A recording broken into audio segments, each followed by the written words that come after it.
আমরা ওইখান দিয়ে আসছি, ওই সিঁড়িগুলো বেয়ে প্রায় 700 সিঁড়ি, ওইখান থেকে আমরা বের হয়ে আমরা এখান দিয়ে আসলাম।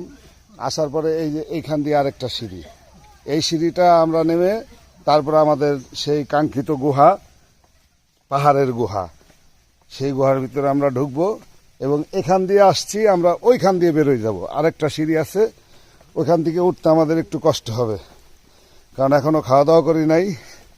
অর্ডার করছি কিন্তু অর্ডার এখনো রান্না শেষ হয় না। এখানে অর্ডার করতে হয়, অর্ডার করার পরে তারা 1 ঘন্টা 1.5 ঘন্টা টাইম নেয়, 1.5 ঘন্টার ভিতরে তারা পাক করে দেয়, তারপরে খেতে হয়। এটা পাহাড়, এটা পাহাড়ের পাদদেশে এই এই যে এখান থেকে ঝর্ণা, আমরা ঠিক এই যে গুহাটার ভিতরে ঢুকবো। এই গুহা দিয়ে ঢুকে আমরা অন্য গুহা, মানে পাহাড়ের মাঝখান দিয়ে একটি গুহা, সেই গুহার ভিতর দিয়ে রোড, এই গুহাটা পার হলেই ওই পাশে আরেকটা সিঁড়ি আছে, ওই সিঁড়ি দিয়ে আমরা উঠে চলে যাব।